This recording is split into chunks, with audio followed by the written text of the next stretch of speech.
No lo pedía absolutamente nadie, pero aquí tenéis los mejores últimos clasificados de la Fórmula 1 en el siglo XXI. Adrián, ¿tú en qué dirías que serías el peor clasificado? O sea, si hubiera una lista de algo, ¿dónde tú crees que serías el peor? En conservar cosas, seguramente, porque soy la persona que pierde más cosas por metro cuadrado de la historia de la humanidad y seguro que estaría en el último puesto de forma destacada, además. Pero los héroes de los que hablamos hoy fueron últimos, pero no por malas circunstancias del todo. Vamos a explicar antes bien cómo funciona esto, ¿vale, Adri? ¿Qué tal? Bienvenido. Muchas gracias por pasarte un vídeo más. Para este tipo de cosas ya sabes que cuanto más friki la idea que se me ocurre de Fórmula 1, más ganas tengo de llamarte. Lo cual voy a considerar como un halago. No, en serio, gracias por invitarme como siempre. Y la verdad es que tenemos aquí un videito bastante chulo. Yo creo que a la gente le va a gustar porque es un concepto que yo no recuerdo haber visto a nadie hacer. No.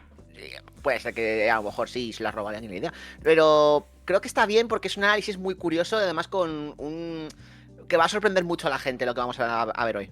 Eso es, vamos a explicar bien los criterios que hemos seguido, ¿vale? Para seleccionarlo, porque no es tan fácil como parece quién fue el último clasificado cada año. Evidentemente, en una temporada de Fórmula 1 siempre puede pasar cositas, siempre puede haber un piloto que corra una o dos carreras sueltas, y eso lo hemos excluido. Así que son los últimos clasificados que corrieron la temporada completa. ¿Esto qué quiere decir? Que hay pilotos que quedaron el P25 y pilotos que quedaron el 19 incluso, pero fueron los únicos en correr la temporada completa, Adri. Exacto, importante matiz porque si a este piloto que caminase por debajo, por ejemplo, se perdió 3 o 4 carreras, ya fuera porque lo echaran o por lo que sea, no cuenta en la lista. Tiene que haber hecho la temporada completa. Hay un asterisco en uno de los casos, pero realmente es temporada completa. Así que en ese sentido nos da... hay una, digamos, una situación en la cual hay pilotos que seguramente no fueron el peor de este año, pero que por el hecho de sí hacer la temporada entera, figuran como el peor de ese año. De hecho, daremos un poquito de contexto de cada uno, de por qué fue último, y sobre todo, vamos a aclarar, este ranking no es en función de lo bien que lo hicieron en esa temporada de último piloto, sino en general de su carrera deportiva, dentro de la Fórmula 1 especialmente. Oye, ¿cómo de buenos han sido? Es como un ranking de pilotos normal que os podéis imaginar, pero curiosamente cogiendo a los que alguna vez han sido últimos clasificados. Entonces, después de esta chapa, aquí tenemos el tier maker, ¿vale? Con las categorías clásicas, S, A, B, C, D. Y veréis abajo fotos de todos los pilotos que han sido últimos clasificados durante la temporada completa. Están ordenados un poco de forma aleatoria, pero vamos explicando un poquito el contexto de cada uno. Así que, Adri, si te parece, empezamos con producto ibérico, producto nacional, Don Pedro Martínez de la Rosa, que por dar contexto, ha sido subcampeón en 2002 y en 2012. Correcto, 10 años de diferencia Sí. de ese bicampeonato. Lo tiene Alonso de títulos, lo tiene de la Rosa de últimos puestos. En concreto, en el último de la última de sus 2 temporadas como piloto de Arrows, en lo que fue básicamente... No, de Arrows no, perdón. Lo voy a corregir yo, de Jaguars. La temporada que acabó como el Rosario de la Aurora con aquellas desavenencias públicas con Niki Lauda, siendo compañero de Eddie Irvine por aquel entonces. Y luego en 2012... en la que fue su última temporada en Fórmula 1, en su retorno, digamos, a tiempo completo como piloto de lo que entonces era HRT, como compañero de Narain Kartikeyan, que por tener un resultado mejor en una de las pruebas que Pedro, a pesar de estar claramente por detrás en muchas de las carreras del año, pues como funciona esto así, no tienes puntos, tu mejor resultado te sitúa a la tabla, eso hizo que Pedro de la Rosa terminase por detrás. De hecho, en gran parte porque además en Mónaco, cuando estaba a punto de conseguir un buen resultado, creo que se lo quitaron de encima, si no recuerdo yo mal, o eso sí, creo que fue en 2012 cuando se lo quitaron de encima en Mónaco, uno de los Lotus, no me acuerdo ahora mismo quién fue, pero sí. Bueno, fue una cosa que fue más, fue Charles Pic, creo, pero sí, básicamente, de hecho, creo que eso, el mejor resultado de Kartikeyan fue en esa carrera en Mónaco, así que ahí está la diferencia. Sí, yo creo que De la Rosa es una B, diría. En una lista general, yo de momento lo pondría una B, luego si quieres recolocamos, no sé si estás de acuerdo conmigo. Sí, B está bien, porque es cierto que es un piloto que al final, si tenemos en cuenta lo que es Fórmula 1, tuvo una trayectoria muy fracturada. Imagino que estás de acuerdo en el sentido de que creo que habiendo estado en tanto equipo con opciones de tener al menos un coche con opciones de subir a podios y otros razonablemente competitivos dentro de lo que cabe, creo que por longevidad y por méritos propios, más que por resultados globales, creo que la B es el sitio correcto. Sí, yo creo que tampoco tuvo la oportunidad de desarrollar una carrera medianamente larga donde asentarse, siempre estuvo de parche, ¿no? De muchos equipos, y las oportunidades completas pues no fueron en grandes estructuras. Hay uno que sí ha tenido muy buena carrera, pero gracias al hijo, porque él no fue para tanto. Jos Verstappen, subcampeón del mundo de Fórmula... subcampeón, sí. Último clasificado Claro, como el otro vídeo que hice de esto fue subcampeón Lolo, último clasificado de la temporada 2003. Con Minardi, Adri, es verdad que era fácil ser último clasificado con Minardi.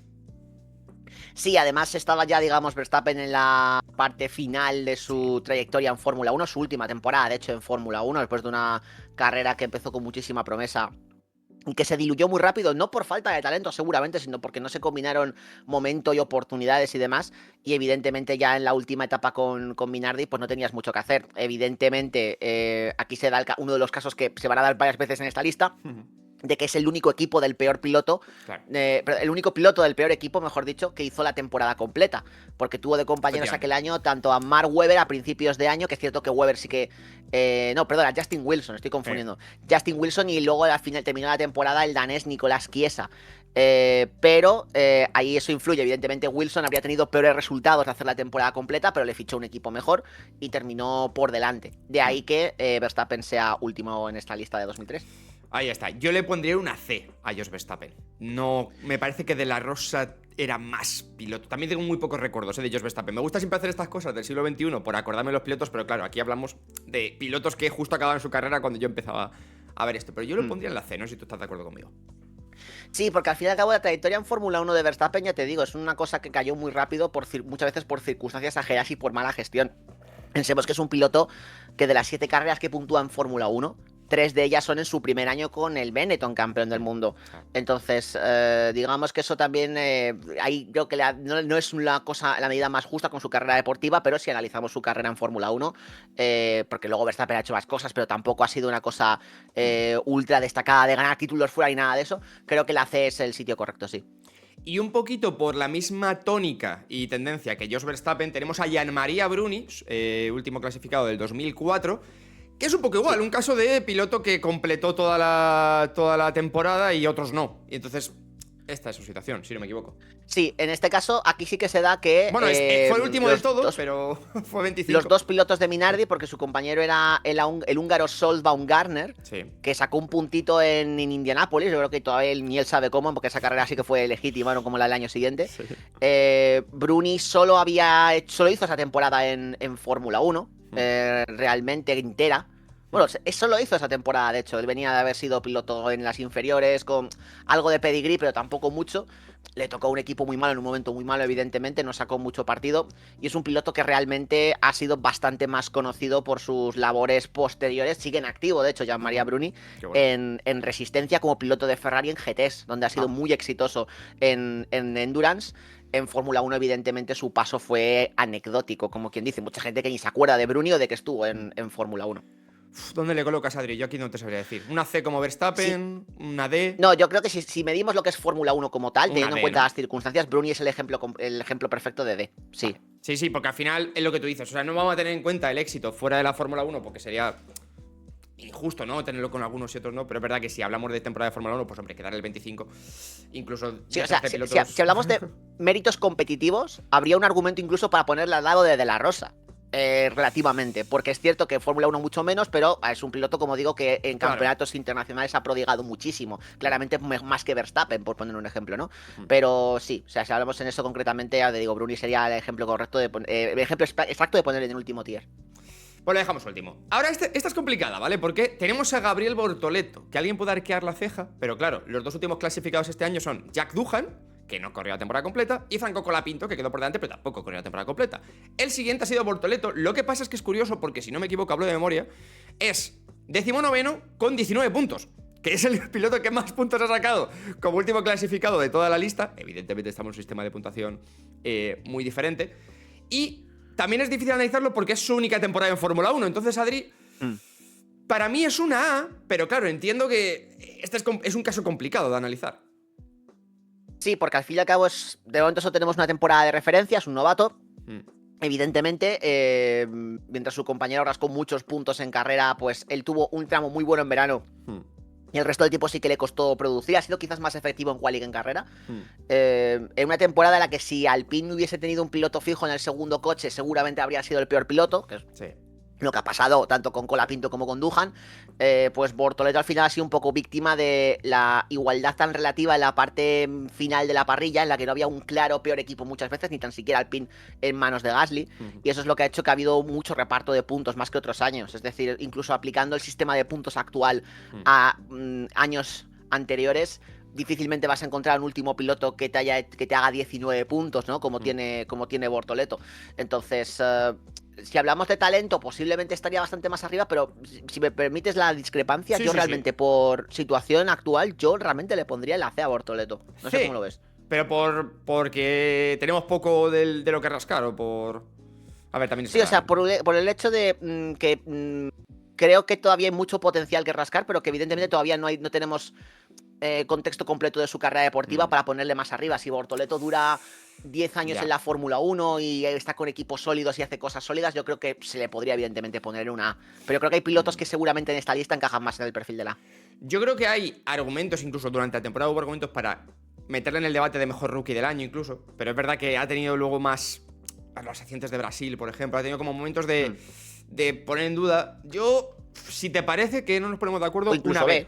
Una B. Sí, Si te ¿por qué no? parece. Sí, para ti y para mí. Yo creo que una vez está bien, sí. O sea, es verdad que es muy Pero difícil, ¿eh? Tener en cuenta... entendería la gente, entendería el argumento de la C perfectamente. Es como que hay Claro. falta un tier intermedio que entraría Bortoleto. A ver, la cosa básicamente. es que obviamente es muy difícil porque es que es una temporada en Fórmula 1. Entonces, este vídeo dentro de 10 años, pues seguramente podamos colocarle mucho más arriba, mucho más abajo, depende cómo se le dé. Pero venga, le dejamos en la B, me gusta.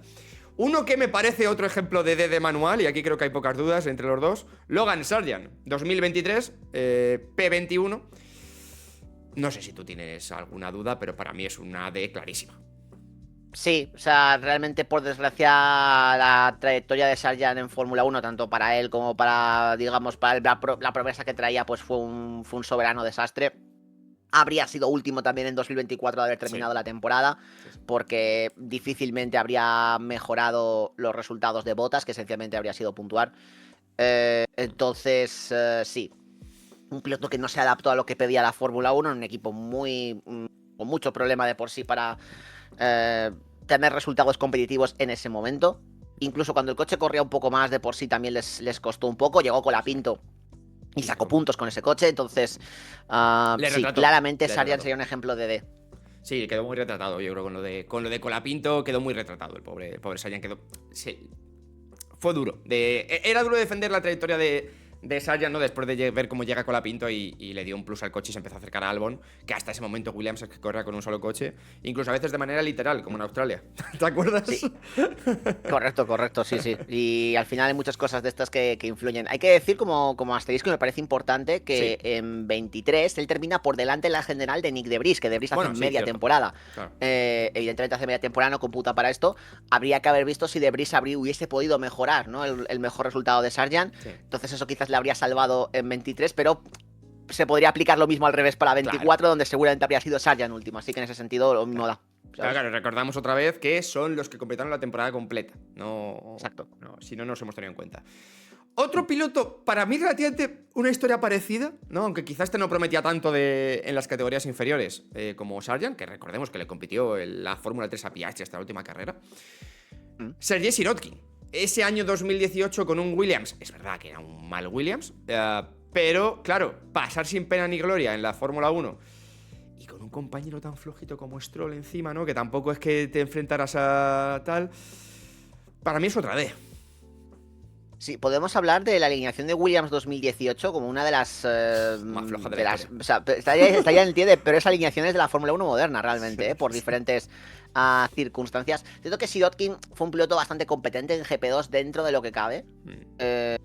Sin ser una cosa mega loca, creo que un piloto competente y decente, que a lo mejor con algo más de tiempo podría haber evolucionado en un midfielder decente.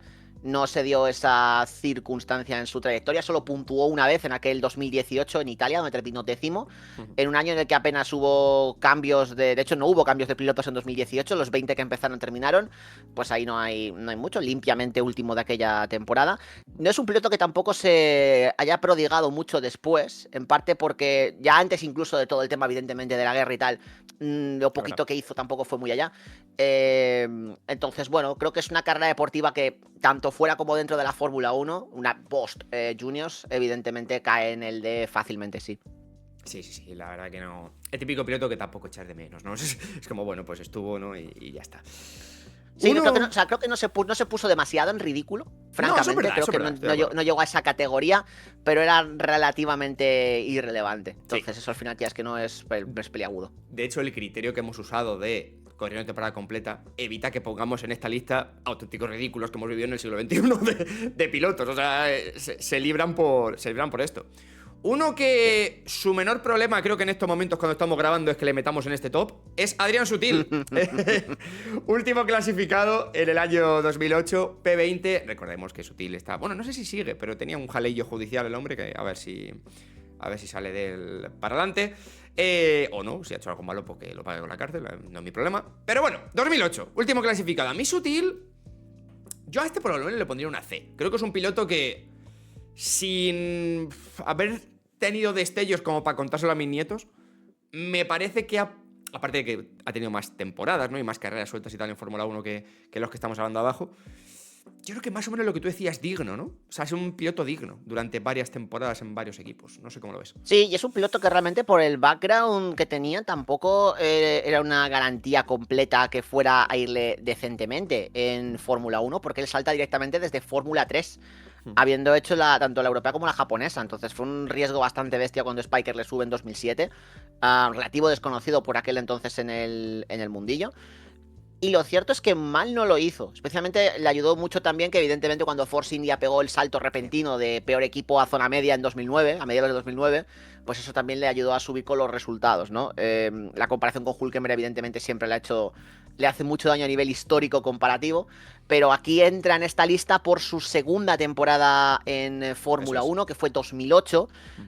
Temporada en la que básicamente todos los coches hacen toda la temporada, a excepción de los Super Aguri que desaparecen después de la carrera 4. Force India en aquel entonces era claramente el peor equipo. Fisichella era la referencia de los dos. Y por eso Sutil cae en esta lista. Pero después hizo temporadas bastante dignas, especialmente 2011, que diría que es Sí. la más contundente. Termina noveno en la general. Es un piloto que luego tiene un final triste en Fórmula 1, entre el tema del accidente de Bianchi, desaparece un poco de la escena como reserva de Williams, se pasó muchos años sin correr y ha hecho alguna cosilla en GT, pero muy, muy puntual. Y luego está el tema judicial, que bueno, eso es una cosa aparte. Entonces, Igual ve, para si mí quieres. es C. Sí, o sea, estaría entre la B y la C. Me voy a decantar de momento por no dejar la C muy vacía. Venga, vale. La dejaría de momento en C. Porque es cierto que tampoco tuvo un gran éxito al que te puedas agarrar, ¿no? Es Ya. decir, creo que sus carreras más destacadas fueron precisamente a finales de 2009, cuando Fisichella hizo poles con el Force India. Entonces, por ahí andaría. Sí, es un piloto decentito, pero tampoco le pondría a la altura de un De La Rosa, ¿no? A nivel Pero hay gente que te lo podría poner en la B perfectamente y a lo mejor incluso es algo que se puede cambiar en lo que termina de vídeo. Ahora le echamos un ojo final cuando los coloquemos, pero sí, la C está bien. A ver, Anthony Davidson. Nombre... volvemos a lo de siempre, ¿no? Obviamente tú puedes ser último clasificado principalmente también porque el coche no acompañe. Lo que pasa es que en Sí. este caso también con Davidson, pues tampoco es un piloto que nadie diría que eche de menos, ¿no? que vaya a darte pena. Lo que pasa es que, claro, corría con Super Aguri y Adrián y eso no es fácil. Sí, al final Davidson tenía muchas cosas en contra. Venía de Super Aguri, de muchos años de ser probador. Principalmente ser probador. Sí. Es decir, de hecho, su temporada completa última, antes de aquel 2007, es el subcampeonato que tuvo de la Fórmula 3 británica en 2001. Va duro. Entonces, claro, la falta de práctica, quieras que no, pues sumado a un equipo que no estaba súper estable, pues eso todo juega en contra. Un Sato que estuvo bastante más entonado que temporadas anteriores también. Sí. Habría que haber visto seguramente, porque si el segundo Spiker hubiese tenido un piloto fijo, de hecho, la combinada de todos los pilotos del segundo Spiker sale por detrás de Davidson. Sí. Así que hay pequeña victoria a favor del británico. Pero no tuvo una carrera tampoco en Fórmula 1 muy allá. Apenas le duró, pues eso, hasta la cuarta carrera de 2008 realmente.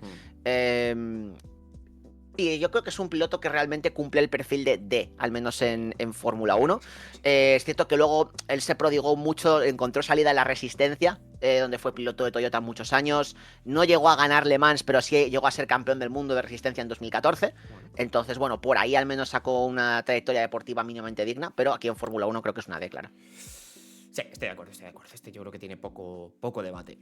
Nicolás Latifi, último clasificado en 2020 y 2022. Yo tengo que decir una cosa de Latifi. Latifi hubo muchos memes, evidentemente, y tenemos. Y aunque hablamos de 2020 y 2022, su gran protagonismo fue en 2021, pero. Sí. Yo tengo que decir sobre Latifi. Puede ser una D perfectamente, ¿vale? Pero quiero explicarlo. Me parece que tuvo una carrera más digna que lo que muchos quieren recordar. Creo que el meme se ha intentado comer un poco a la persona. Y de verdad que no creo que Latifi haya sido ni de broma uno de los 15 peores pilotos del siglo. Entonces, no te digo yo que no sea el 16, ¿vale? Pero me parece que fue una carrera digna. Lo que pasa es que es lo de siempre. En ese Williams, por si tenía que destacar a alguien, era Albon o Russell. Nunca tuvo más algunas actuaciones tal. Pero por ejemplo, en tema de accidentes, era un piloto que más o menos mantenía la línea. A ver, no sé. Sucede una cosa con Latifi, yo creo que es importante esto. Creo que era una versión menos pulida, o sea, no porque sea por ser canadiense, pero es una versión menos pulida de Stroll. En el sentido de que es alguien que utilizó sus recursos para llegar a la Fórmula 1, Sí. consiguió resultados razonablemente decentes, teniendo en cuenta las circunstancias, sobre todo cuanto más alto era el nivel. Bueno, que Latifi hasta la GP2 era literalmente prototipo de paydriver de zona media. Y GP2 que estuvo ya 5 bajó años, perdona, si no recuerdo, 5 o 6 años estuvo en GP2. Sí, No, completos 4, pero como Sí. si tuviera 5 porque cuenta 3.5 por ahí. Entonces, me pasa con Latifi, que tuvo algunos momentos razonablemente destacados, teniendo en cuenta que su compañero durante buena parte de esta etapa fue George Russell. Sí. En el último año ya no. Y bueno, pues al menos salvó los muebles en 2021 con un resultado digno en Hungría. Más los puntos pseudo regalados de Bélgica, entre comillas, que eso, pues, que no, pues, le salvan un poco la plana. Pero bueno, claro, 2 años terminando último, o sea, los bajos de Latifi fueron muy bajos. Aunque no fueran muy frecuentes, eran bajos muy bajos. Y eso yo creo que marca mucho la impresión generalizada que tiene el público sobre Latifi, evidentemente más allá del estigma de ser el Timo Glock moderno, porque realmente es un poco ese rollo. Es igual que el mismo rol que tuvo Glock en 2008, lo tuvo Latifi en 2021 salvando las distancias. Entonces, yo le es colocaría complicado la D. rankearle. Sí, yo le colocaría la D también porque luego hay algo que sí que hace daño, yo creo, a la carrera de Latifi en Fórmula 1, que es 2022, la carrera en Monza, cuando Nick de Vries sustituye a Albon en el mismo coche, compite contra él y Nick de Vries queda noveno. Sí, que es cierto, y hay que decirlo en el debe de Latifi, que luego Latifi saca un 9º puesto más adelante esa misma temporada en Japón. Sí. Pero es cierto que eso, y luego pensemos en lo que fue la trayectoria de Nick de Vries, que luego entraremos en ello. Entonces, claro, el efecto comparativo no es muy. No era un dechado de virtudes. Yo creo que el problema es que sin ser generalmente un desastre, se puso las suficientes veces en evidencia. Las suficientes, no muchas más, pero las suficientes. Sí, paydriver, un paydriver clásico. No es de los peores que ha pasado por la categoría, pero es verdad que a nada que el compañero tenía un poquito. Bueno, es que todos los compañeros le han repasado. Es que al final este es el punto. O sea, le han repasado Albon, le repasó Russell. Es verdad que son dos muy buenos pilotos, pero es lo que hay. Pero que si te repasa de Vries en una carrera suelta, agrava la cosa. Es como. Recordemos que además Latifi no ha tenido carrera deportiva después de la Fórmula 1 porque se metió a estudiar empresariales y tal. Recordemos que al fin y al cabo su familia tiene muchos negocios de los que encargarse y eso pues que no está bien tener el knowledge. A lo mejor en algún momento le da por volver, pero de momento esto es la última referencia que tenemos de él, así que no hay un elemento redentor después de no, es que hizo tal. Pues no, realmente no se da. No podemos ni justificar al pobre. Yo creo que no vuelva a correr. Ya Latifi me da a mí que tiene pinta de que no va a correr mucho más. Russell, este sí que va a correr más, ¿eh? Este sí que le queda carrera deportiva por delante y me parece, a mí, Adri, la A más clara, porque no sé si dejar la S solo para un piloto, pero diría que es la A más clara, porque es el claro ejemplo de tal. Y además, vamos a dar el contexto de esa temporada en la que es último, que es el año 2020, el Williams es un hierro que... Perdón, 2020 no, el año 2019. 19. El Williams es un hierro de no creértelo. Y en la única carrera loca del año donde podían sumar puntos, va Kubica, que toda la temporada lo ha hecho peor que él, y consigue esa novena posición gracias a descalificaciones, gracias a, bueno, una lotería de cosas, Adrián. Sí, esencialmente Williams absolutamente lamentable. Sí. Nunca estuve en esos test de invierno, nunca jamás se me olvidará la cara de Robert Kubica al hablar con los medios, o la sensación de haber visto 16 fantasmas seguidos uno detrás de otro. Pues esa es básicamente la temporada de Williams. Y Russell, pues evidentemente se combina menos experiencia de por sí, siendo Un piloto que evidentemente venía de una trayectoria junior absolutamente casi impecable. Y la mala suerte, exacto, y la mala suerte que mencionas, más allá de todo eso. Entonces, bueno, creo que evidentemente no es representativo de nada, pero el contexto se da para que fuera el peor piloto de aquella temporada. Y más adelante, pues al menos pudo redimirse, ¿no? Porque había mucha gente que dudaba mucho por ciertos errores no forzados que cometía Russell en Williams. Y ahora a día de hoy no ha desaparecido tampoco del todo esas dudas, sorprendentemente, ¿no? Quizás porque no es el piloto más llamativo a la hora de pilotar, ¿no? Creo que es más efectivo que llamativo. Lo cual, pues también está perfectamente, porque Prost no era súper llamativo, pero era muy efectivo. Entonces, por lo que hemos visto ya de Russell en Mercedes. Sí. Por lo que ha demostrado y por el potencial que tiene y que viene de un año fantástico, que hay que decirlo, este 2025 de Russell realmente ha sido muy buena temporada. Claramente es una A. Veremos a ver más adelante lo que pasa en general con Mercedes, porque a lo mejor incluso en retrospectiva merezca un ranking mayor, eventualmente veremos, claro, le queda mucha carrera deportiva. Sí, recordemos, claro, Russell además es un piloto que, me acuerdo de sus inicios en Fórmula 1, no fue hace tanto, y ya somos viejos, era un piloto que en clasificación desde el primer día ya era fortísimo. De hecho, no sé si le llegó a ganar en todas a Kubica o casi en todas las clasificaciones a Robert Kubica. Hablo de memoria ahora un poquito, pero si Kubica le ganó una o dos como mucho de toda la temporada. Tendencia en el caso de Russell, que casi siempre ha ganado en clasificación. Creo que solo pierde en el 23 con Hamilton, me parece. En clasificación hablo, ¿eh? Y es verdad que en esos años tenía fallos tontos. Me acuerdo de aquel Imola que detrás de Raikkonen en un safety car pues se estampó cuando iba a puntuar. Y era lo típico de, bueno, pero al final lo que piensan, ¿no? Fallos de rookies, es normal. Pero en clasificación siempre tuvo el ritmo una vuelta. Y a mí me parece una clarísima, sí. Yo tengo una teoría que algún día la desarrollaré de por qué creo que Russell va a empezar a perder rendimiento pronto, porque lo estuve pensando y tiene 20.000 paralelismos con Ricciardo y me da miedo, pero eso ya lo explicaré otro día. Hacemos un vídeo ese día y me cuentan la película porque no veo ni por dónde puede empezar.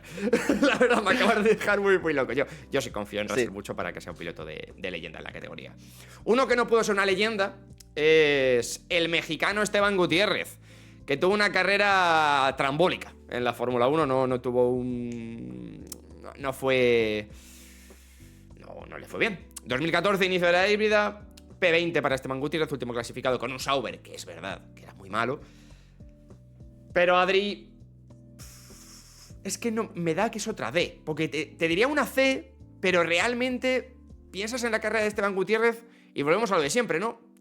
El compañero que tenía Grosjean, por ejemplo, en Haas 2016, esa erupción de Haas. Es que Esteban Gutiérrez no... O sea, era Grosjean el que tiraba del carro. Esas temporadas con Sauber, sí, el Sauber es un hierro. Y sobre todo la dirección del equipo Sauber tampoco era la más óptima, ¿no? Quizá, pero... No sé, Adri. Yo le pondría una D. Pero me puedes decir una C tú si lo piensas. El problema con Gutiérrez realmente es el hecho de que tiene unas estadísticas de terror con equipos que, siendo equipos de zona baja, claramente te daban para hacer más cosas. Es decir, son 3 temporadas en las que Gutiérrez puntúa una vez el primer año. Como digo, tiene elementos en contra que no le permiten tampoco abrir las alas a grandes niveles, pero lo que hemos visto fuera de la Fórmula 1 de él tampoco te da la impresión, en lo poquito que hizo de IndyCar y lo que ha hecho de Resistencia recientemente, por lo último en 2023, no te da tampoco la impresión de que se perdiera un talento en bruto increíble.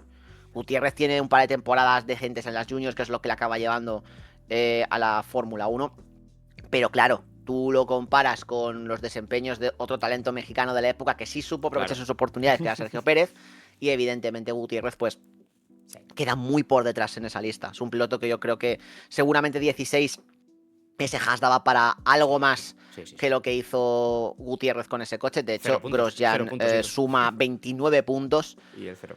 Entonces, claro, al final pues no ayuda mucho, ¿no? Es un piloto que seguramente no tenía...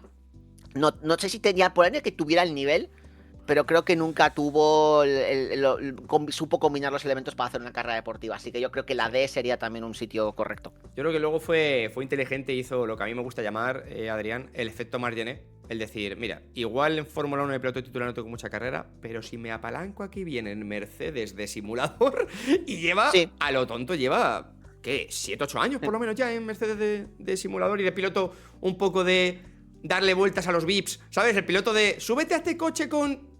Russell no puede, Antonelli no puede. Te subes con Gutiérrez, te da la vuelta un poquito el efecto marinero. Sí, no sé si sigue en ese rol en Mercedes. Creo que porque, sí, ¿no? o sea, eso fue muy público mucho tiempo. Ah. Luego siento que los equipos son muy secretivos con el tema No de sé. quienes tienen pilotos de simulador y de tal, porque no les gusta tampoco que esa información esté por ahí muy recurrentemente. Es posible que sí. Recordemos, insisto, que lleva ya 2 temporadas sin competir. Creo que Gené fue un poquito más inteligente porque él sí que se supo buscar asientos buenos fuera de la Sí, Fórmula 1, aparte de lo que le hacía en Fórmula 1. sí. Pero bueno, claro, es que posiblemente Marc Gené es top 5 tíos más inteligentes del paddock, entonces tampoco le sorprende a nadie. Una Entonces, locura, Marc claro. Entonces, no, sí, pero bueno, al menos si ya saca el dinerillo haciendo eso, las típicas cosas con los VIPs y demás, pues bueno, pues oye, ni tan mal, podría ser peor. A mí me gusta imaginar que el trabajo de Esteban Gutiérrez es, cada vez que llega a Gran Premio de México, pues enseñarles palabras en español a los pilotos, ¿sabes? A los pilotos titulares de momento. Es como un vídeo con Hamilton y Russell en ese momento y decirle, pues mira, para decir cerveza es cerveza. O sea, como típico vídeo de 5 minutos de YouTube. Correcto. Pero bueno, sí Esteban Gutiérrez ahí, el pobre no pudo triunfar en la Fórmula 1. Y a mí, yo le voy a poner una C. Adrián, Marcus Ericsson fue último 2 veces, 2016 y 2017, y tú decías antes, no me acuerdo con qué piloto, es un piloto que no pudo desarrollarse como un piloto mid porque tuvo pocas oportunidades en Fórmula 1. A mí Ericsson me parece el ejemplo perfecto de un piloto con un talento muy justito, pero que a base de años y a base de estar en la parrilla años, llegó a ser mid. O sea, llegó a ser digno. Sí, No. o sea, sí, yo digo que me parece importante para valorar lo que es la trayectoria de Ericsson. Y yo creo que 2018 precisamente es el año que valida todo el trayecto de este piloto, porque evidentemente si hay un perfil que tiene por encima de otros, que era un slow learner, digamos, pero que iba progresivamente, sin tener un techo muy alto, iba sacando progresivamente lecciones de sus compañeros, iba poco a poco, era muy fiable, eso sí que es que nos ayuda. Y para mí la referencia es 2018 por lo que digo, no solo porque tiene enfrente a un talento generacional como es Charles Leclerc, que puede decir, sí, es rookie, pero uno, hemos visto un montón de rookies rendir brutalmente desde el primer año. 2, sabemos que si alguien tiene el talento de hacerlo desde el año 1 es Leclerc. 3, ya vimos lo que hizo Leclerc, nada más llegó al año siguiente contra Vettel. Es decir, estamos hablando de un muy mal bicho Leclerc. Y Ericsson aguanta muy bien la... ¿Cómo? Que fue muy digno ese 2018 de Ericsson, sí. Evidentemente pierde la comparación con Leclerc, porque ¿quién no pierde una comparación con Leclerc? Te diré, la pierde Ericsson como la puede perder el 95% de la parrilla. Pero le ganan qualis de vez en cuando. Muchas carreras que incluso hay un par de veces que le ordenan dejar pasar a Leclerc estando delante, te quiero decir. O sea que pero tienes que estar delante para que te digan que te dejes pasar. Y especialmente creo que lo que ha hecho después de la Fórmula 1, prolongando su carrera en IndyCar, es un poco una prolongación de ello, pero estando en un equipo bueno. Porque él acabó encontrando un equipo bueno en el que desplega esas mismas circunstancias. Y tiene, pues, 4, 5, 6 momentos muy dignos durante el año y el resto del tiempo es lo suficientemente consistente hasta alcanzando 6º puestos en IndyCar, que ahora ya no, porque ahora de hecho está en una época bastante chunga, pobre Ericsson, así que estamos, en una época que hace muy buenos resultados que estaba haciendo un equipo malo de Fórmula 1 sin estar en un equipo malo en Indy. Pero ya te digo que la parte álgida de la trayectoria de Ericsson yo creo que le valida ponerle por encima de los D. No solo por esas 5 temporadas, sino porque tiene varios momentos de estar compitiendo con pilotos que seguramente tenían más talento que él. Sí. De hecho, y yo creo que al final ahí es un aspecto importante. No sé si lo he dicho, pero fue último en 2016 y 2017. 2018, precisamente lo que hablábamos, no, fue Sirotkin ese año y lo que decimos, perdió con Leclerc. O sea, nadie está diciendo aquí Leclerc sufrió, no. Leclerc le ganó, pero es verdad que quizá todos esperamos, yo me acuerdo, esperamos que ese 2018 Leclerc pues le metiera un repaso sensacional. Y hombre, le superó indiscutiblemente, pero el repaso no tuvo, para mí. Y es un piloto que si tú ves los resultados previos, especialmente los 4 años de GP2 donde el mejor resultado es 6º, no le correspondía sacar los resultados que sacó de las 2 temporadas en las que estuvo sacando puntos. Le correspondía resultados más parecidos a los de los pilotos del Tier D. Sí, realmente. Estoy de acuerdo. O sea, pensemos, Gutiérrez seguramente tenía más talento que Ericsson, un poquito más, pero el desempeño fue notablemente peor. Sí. Y al final, sí, yo creo que se merece la C, por lo menos, sí, ahí con Sutil. Esta pena repasamos y eso, pero sí, lo veo. Uno que para mí es otra de clarísimas, Will Stevens, Adrián. Es verdad que 2014 corre la última carrera, si no recuerdo mal, ¿no? Con Caterham. Sí. y luego ya 2015 es un año con Manor, en el que le van cambiando de compañero, todos los recursos son para él, pero aún así era peor que los compañeros. Empieza con Roberto Meri y luego va cambiando por Rossi. Por Rossi, efectivamente, por Rossi.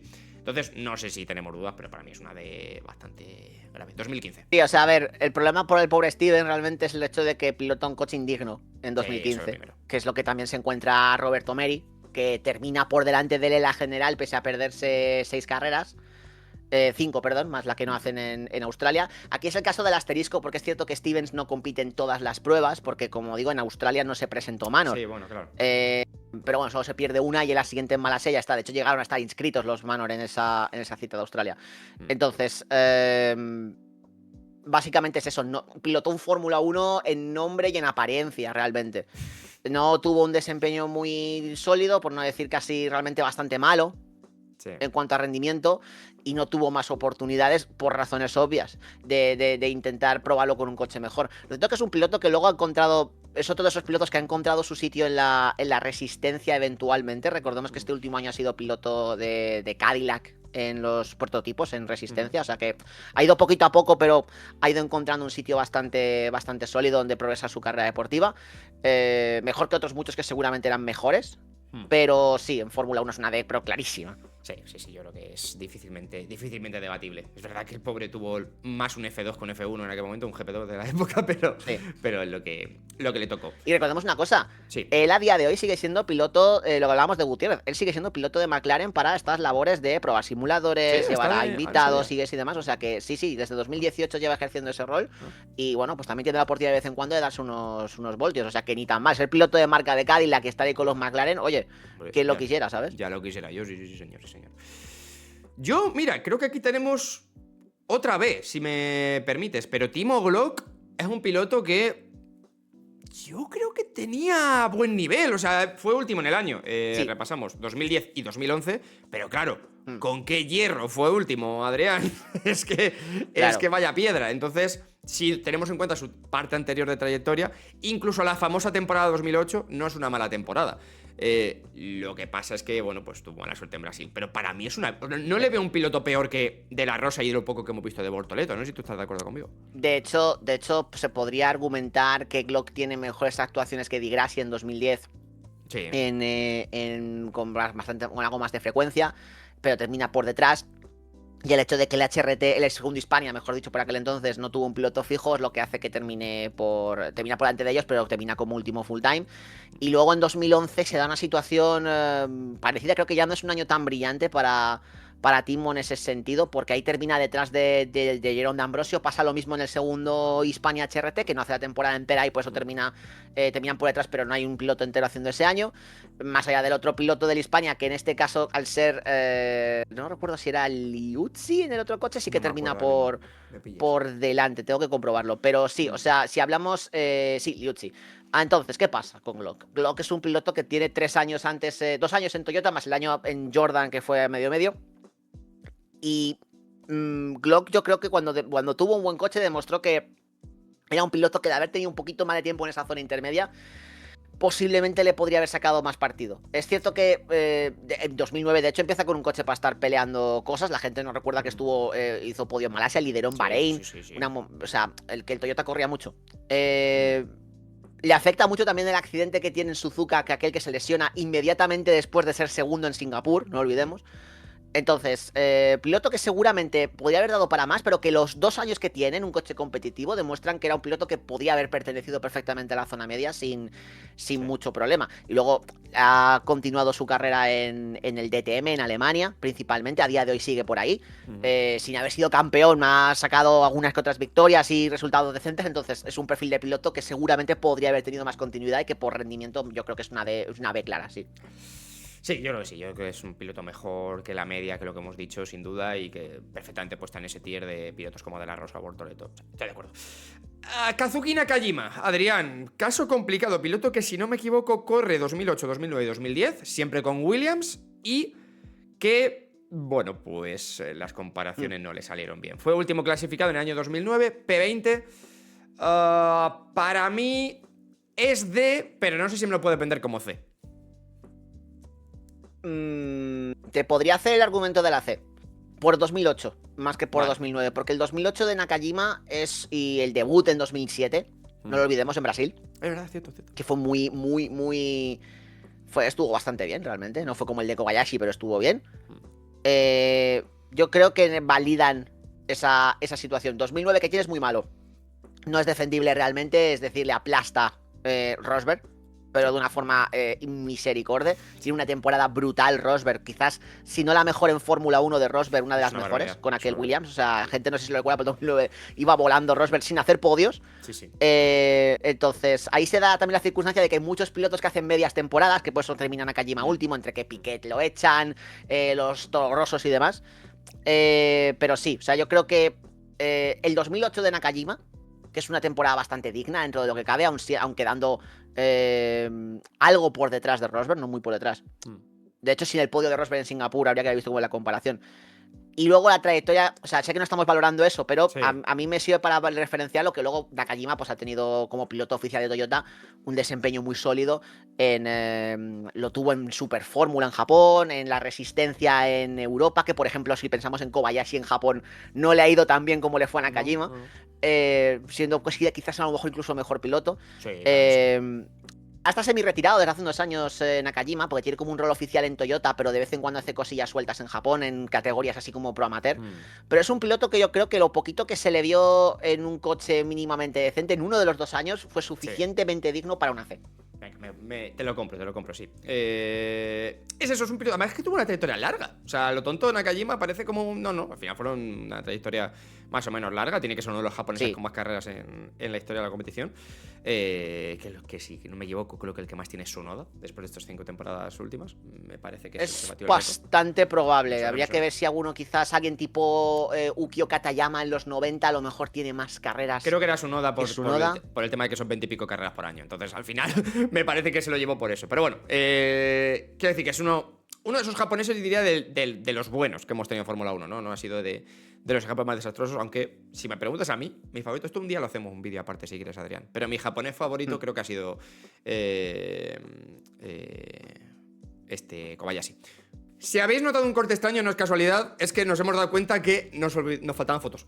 Entonces, ha habido un rato en el que, por lo que sea, hablando de japoneses, nos hemos dado cuenta de que no estaba la foto de Takuma Sato, o sea que le hemos hecho en el top y lo hemos incluido, y faltaban también algunas fotos que no se me han importado todas bien, así que hemos hecho una pequeña pausa, pero reenganchamos desde aquí.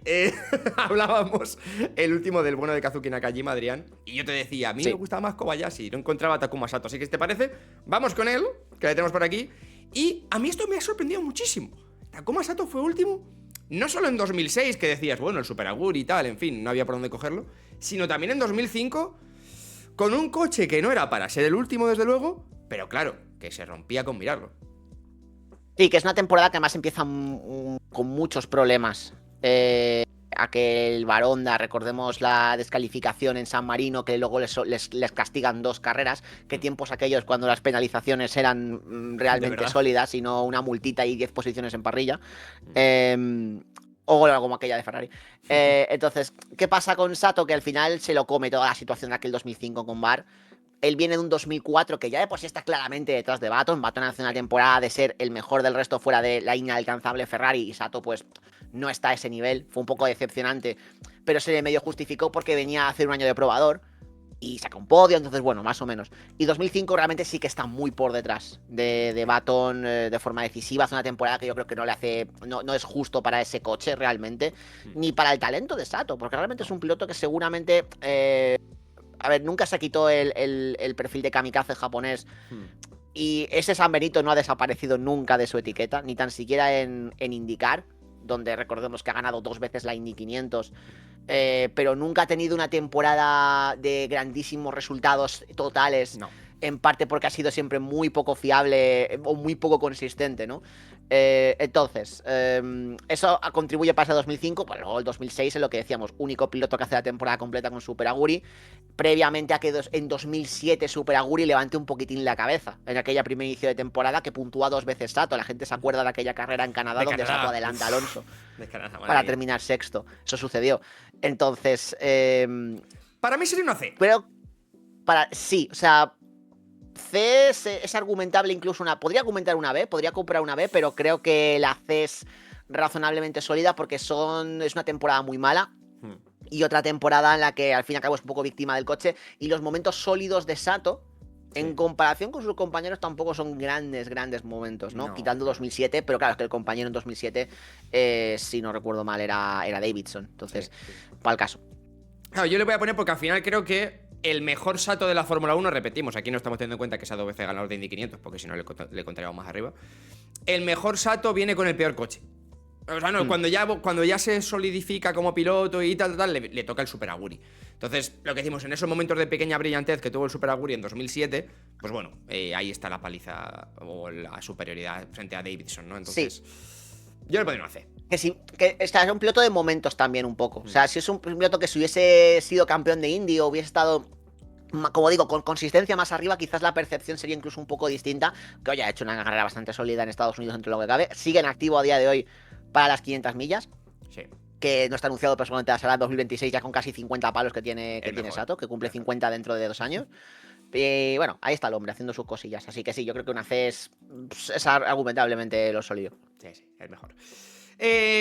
Hablando de gente que yo creo que es una D clarísima, sobre todo si tenemos en cuenta solo Fórmula 1, porque después creo que lo último que sé es que ha hecho boxeo. Nikita Mazepin 2021 con Haas, es verdad, por justificarlo un poco, con un Haas que era una cosa terrorífica, ese Haas de 2021, pero último clasificado, Adrián.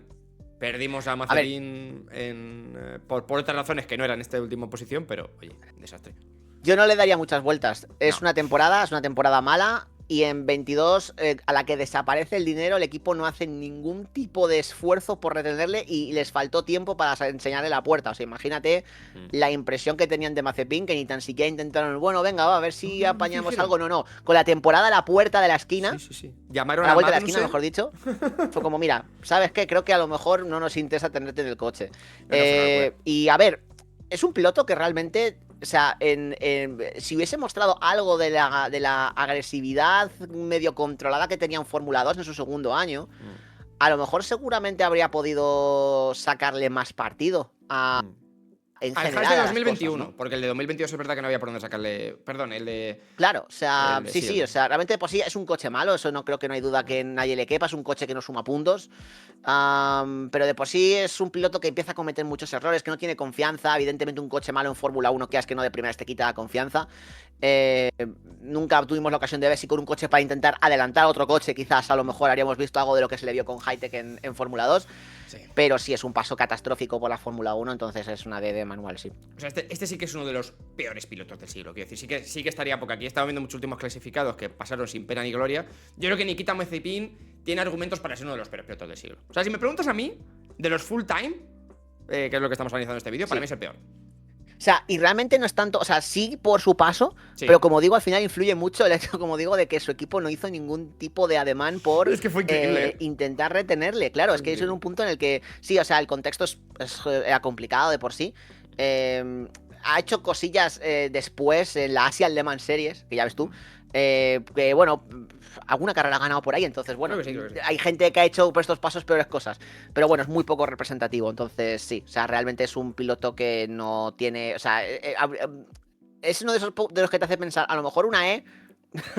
podría haber sido una E. Sí. Vamos a dar un poquito de contexto, por si alguien no conociera a Mazepin, recordemos que Mazepin corre en el equipo Haas porque su padre, el dueño de Uralkali en aquel momento, no sé si a día de hoy lo seguirá siendo, no sé cómo está la cosa, pero no es que le compre la plaza, es que Haas pasa a ser casi un equipo ruso. Lo llama Uralkali Haas, le pone hasta la bandera rusa al coche, y en cuanto estalla la guerra de Ucrania, pues empiezan las acciones internacionales a Rusia, y Günther Steiner en aquel momento no pierde ni 10 minutos pues ya está, se acabó. O sea, fuera, sí, no aguantamos de hecho, ni un si poco. No recuerdo mal, creo que tanto Mazepin como su padre son parte de las personas que están sancionadas internacionalmente, fondos bloqueados y cosas de estas por los gobiernos internacionales, te quiero decir. O sea, que era una cosa que era dinero muy vinculado al organigrama gubernamental ruso, ¿no? Entonces, que eso también influye.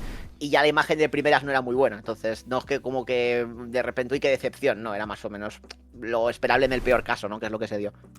Estoy de acuerdo. Max Chilton. Muchas Ds, pero es que veo otra D aquí, no sé cómo lo ves tú. Último clasificado en el año 2013. Adrián, te me has bloqueado.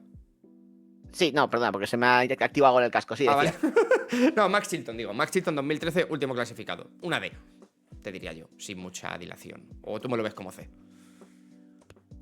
No, en Fórmula 1 es muy difícil intentar... A ver, lo bueno que tiene Chilton en comparación con muchos de esta lista es que al menos era un serial finisher. O sea, era un piloto que te llevaba el coche a meta. Que dices, bueno, eso tampoco tiene mucho mérito porque el coche no corre.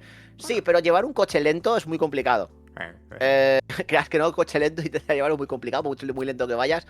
Y tenemos varios casos de esta lista de gente que con un coche lento lo ha empotrado en el muro unas cuantas veces. Y también creo que es un piloto que tiene un poco el efecto Van Dorn, te diría, ¿no? Al final, sin querer comparar a Bianchi con Fernando Alonso, pero es verdad que en Fórmula 1 entra con una bestia como con la proyección que tenía Jules Bianchi, claro. La comparación, Adri, es muy dura. Sí, no, o sea, al fin y al cabo, claro, tienes un talento como Bianchi de compañero encima. Sí, o sea, es bastante complejo. Recordemos, peor, como decías, peor piloto de la tabla en 2013. Además, aquí sin discusión, sin gente que haya hecho... No, o sea, era el peor de una forma u otra. Y en 14 realmente... Bueno, 14 al final, como no corren, como terminan sin correr por tal... No termina la temporada. Si la hubiese terminado, habría terminado detrás de Gutiérrez. Estaba Kobayashi por detrás, pero habría que haber visto cómo termina esa temporada, que al fin y al cabo pues termina tristemente por todo lo que pasó con Bianchi. Y es un piloto que, ya te digo, esas cualidades que él tenía en Fórmula 1, luego en el tramo que tuvo en IndyCar, se vieron literalmente esas cualidades. De decir, vale, no es muy rápido, con coche bueno, a ver, te sacará un top 10... Con coche malo, o sea, coche no muy bueno desaparece. En Carlin fue invisible en IndyCar. De hecho, él se retira en 2021 porque dice: tuve un día perfecto con todo lo que podíamos hacer bien y quedé 10º. Y por eso se fue. Tío honrado, un tío honrado. O sea, mira, sí. Es que no... Es como para esto no, y se metió a probador no sé qué historia, pero bueno, es un piloto que es el ejemplo perfecto de D, realmente. Es un piloto que no tenía seguramente argumentos como para estar en la Fórmula 1, realmente por talento. Un año medio digno en GP2, pero es que eso lo ha empeñado mucha gente. Y ya está, sí, no hay mucho más que decir. Y nos quedan dos. Vamos a dejar al especial, ese señor pequeñito que quizá la gente no distingue la cara todavía para el final. Pequeñito porque está la foto muy mal hecha, la verdad. Coge la foto de Google. Como comprenderéis, no había uniformidad en las fotos. Qué raro está Rubens Barrichello en esa foto. Sí, está rarísimo. Valtteri Bottas, último clasificado de Sauber en 2024. Y además último clasificado full time y no full time, que fue lo curioso de Valtteri Bottas. Y es un ejemplo para mí de... Joder, pues también fue toda la temporada mejor que Zhou. Pero claro, Zhou sumó los 4 puntos aquellos de Qatar. Entonces ya está. Con eso pues fueron todos los puntos de Sauber y se acabó. Un poquito caso Kubica 2019 con Williams y Russell. Quizá no tan descarado, pero no sé, yo lo que sé. Es cierto que en el caso de Bottas, si hubiese hecho toda la temporada Sargent, lo que decíamos, a lo mejor probablemente Sargent no terminado por detrás. No lo sabemos nunca, pero bueno, para el caso. Entonces, Bottas para mí es un ejemplo clarísimo de A. Porque al fin y al cabo sí que es cierto que es... Yo a la altura de Russell, a día de hoy, por lo que hemos visto, sí, yo lo pondría a la altura de Russell. Me explico. Estamos hablando de un piloto que es cierto que no es capaz de derribar el bloque sólido de cemento que es Hamilton, o sea que sí consiguió Rosberg. Y no estuvo cerca en parte por falta de adaptarse a lo que hacía falta para ello, que yo creo que él mismo te lo reconocerá.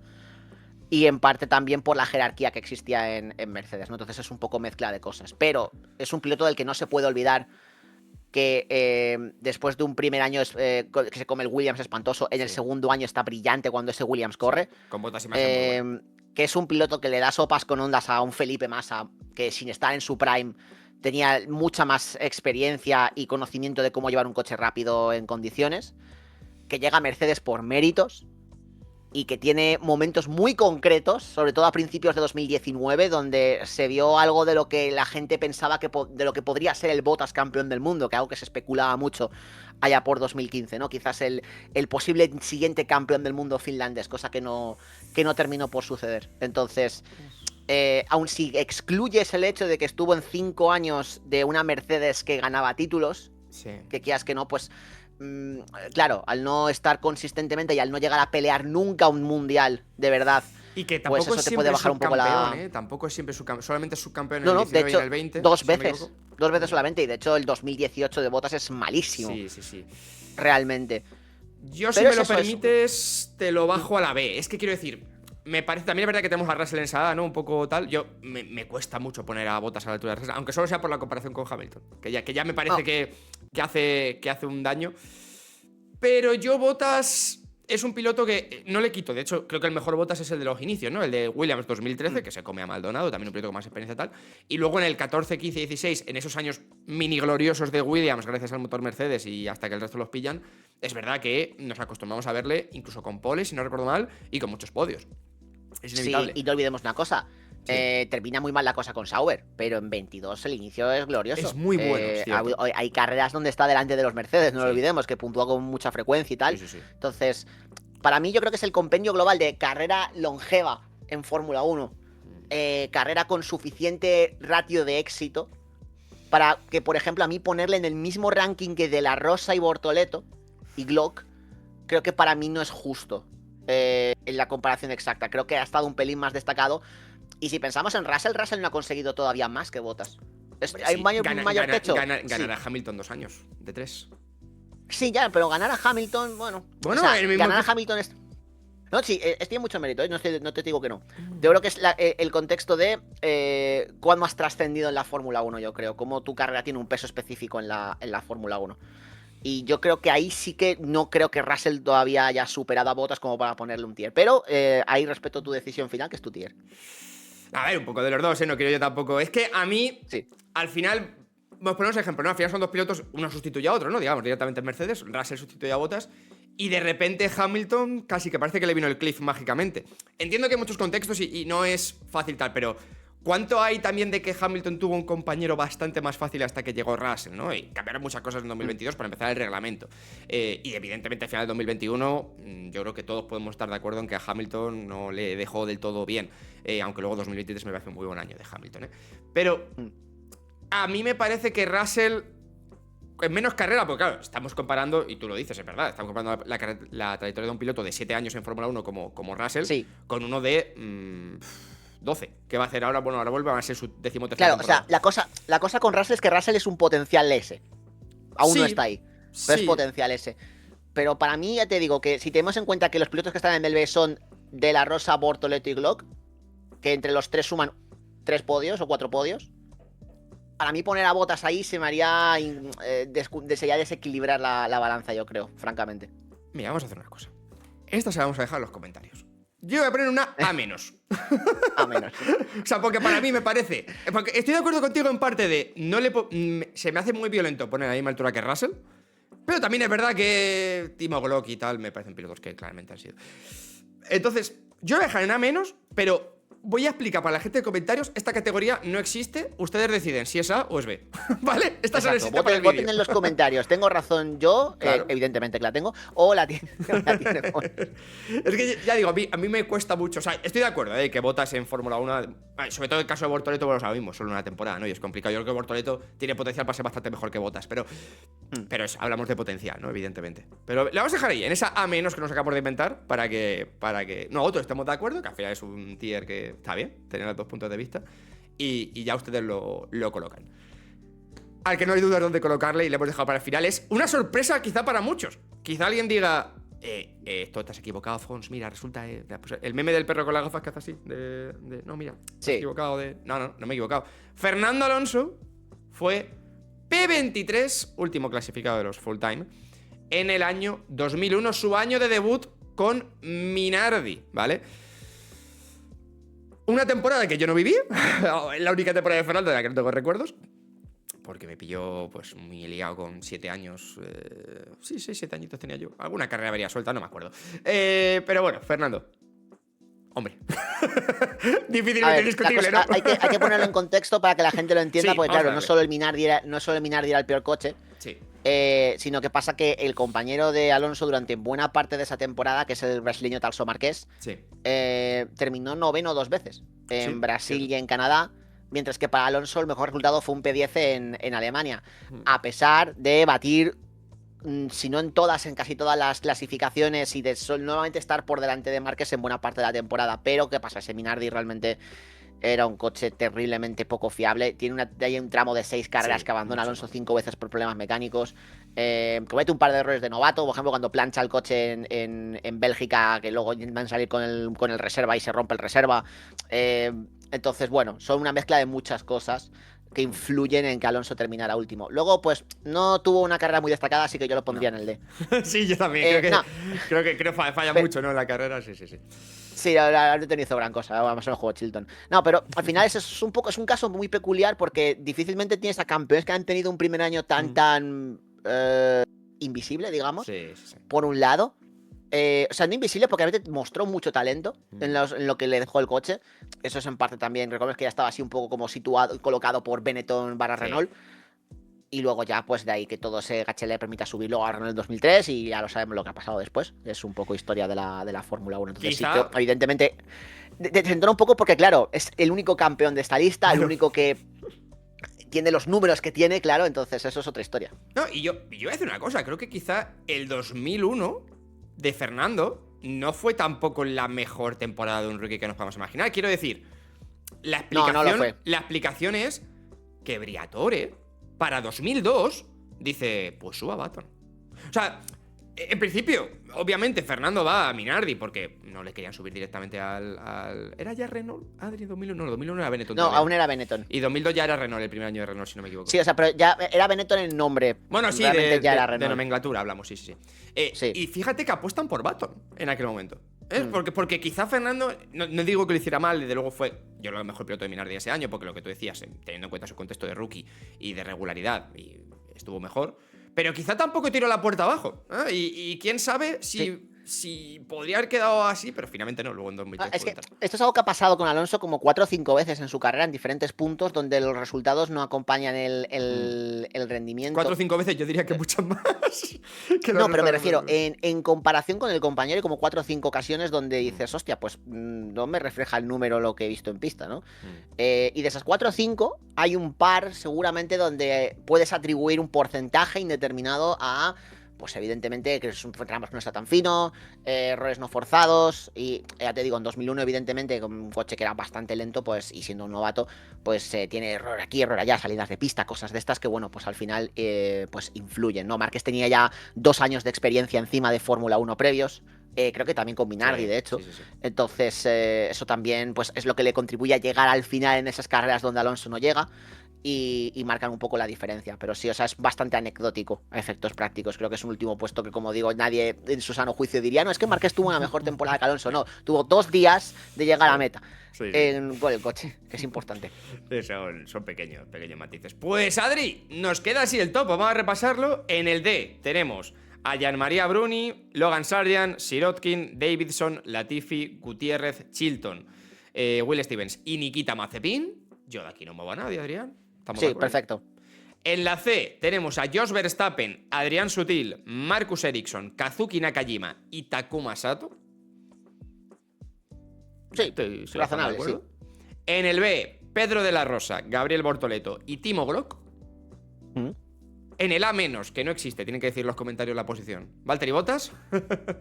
En el A, Russell, y en el S, Fernando Alonso. Oye, yo creo que pocas cosas muevo, Sí, al final es un tier que tiene que tener mucho peso en la parte baja, porque por norma estadística, por lógica, sí.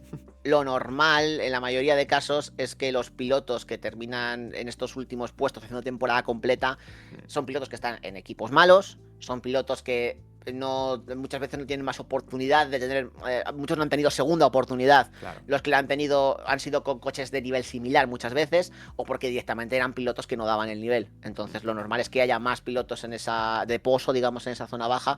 Mucho Lo paydriver, difícil realmente ¿no? muchas veces es salir de ahí, exacto. Al final O sea, el paydriver también aspira a coches malos. El paydriver no aspira a subirse al Ferrari, entonces esto es lo que pasa. Pensemos que los 2 de arriba son pilotos que terminan esas posiciones en sus primeros años, siendo pilotos con mucho postín, pero están pasando, digamos, están haciendo de becario, ¿vale? Bottas al final es una circunstancia del último año mal coche, que también se puede dar, Sí. y el resto es un poco, pues, journeyman de lo que les llegó en cada momento, ¿no? O sea, es gente que lo hemos ido explicando durante los vídeos, ¿no? Muchos de ellos es gente que han encontrado el éxito fuera de la Fórmula 1, no todos.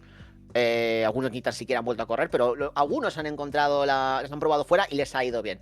Sí, sí, Entonces, muchas veces es una cosa circunstancial de momento y oportunidad. O que tus habilidades no se trasladan específicamente a lo que en ese momento requería un Fórmula 1 y un Fórmula 1 lento para pilotarlo bien, porque no es lo mismo pilotar un coche lento o un coche rápido, requiere un set distinto de habilidades. Entonces, al final es un poco eso, valorando lo que es Fórmula 1, claro. creo que esto es más representativo, lo más representativo posible. Sí, luego ya, es que los escenarios de fantasía no los puedo dominar. ¿Quién sabe si Jean-Maria Bruni hubiera debutado en 2006 con McLaren, 2 carreras sueltas como de la Rosa, hubiera sido mejor? O sea, ya jugar escenarios, ¿no? De hipótesis y Claro. tal, pero con lo que tenemos y lo que podemos analizar, pues esto es lo que hay. Por supuesto, queremos leer vuestro tier. ¿Dónde colocáis vosotros a cada piloto? ¿Dónde lo ponéis? ¿Dónde colocáis a Valtteri Bottas? Eso es lo más importante. ¿Dónde colocáis a Bottas? es el tema de este vídeo. Y Adri, muchas gracias por pasarte, ¿eh? Nada, gracias a ti, con cositas así interesantes siempre está bien. Y ya te digo, es algo que seguramente mucha gente no le ha dado la vuelta. No sé si vosotros cambiaríais a alguno de los Sí, pilotos claro. que hemos puesto en este orden, pero bueno, creo que es un ejercicio interesante para recordar que muchas veces quedar último no siempre es una condena eterna, aunque en la mayoría de casos sí. Quedar último no tiene por qué ser el peor, desde luego, ha quedado claro en este vídeo. Adri, un abrazo, amigo. Oye, seguidme todos a Adri en redes sociales y comprad Fium, ¿eh? Comprad Fium, que no me enteré yo, Exacto. ¿eh? ¿No tienes la Disponibles Fium, todos por los así? números de Fium No lo desde la tienes, 002, es ¿No importante. lo tienes para sacarlo un poquito que la gente...? Sí, te lo saco en este preciso instante por aquí. Espérate que te pillo, Adri, ¿eh? Estoy poniendo un compromiso a Adri, ¿eh? Nada, no hay problema, paso estamos. Que son Aquí bonitas, está, hombre, que las se Fium que vean. están a la venta. Ahí está, la Fium. La revista de Cómprensela. Montjuic Ahí está. y la de Benetton, si la queréis comprar, también está disponible en tienda.revistafium.com. Ahí está, perfecto. Pues Adri, muchas gracias por pasarte, amigo. Nada, muchas gracias a ti. Chao, chao, un abrazo a todos.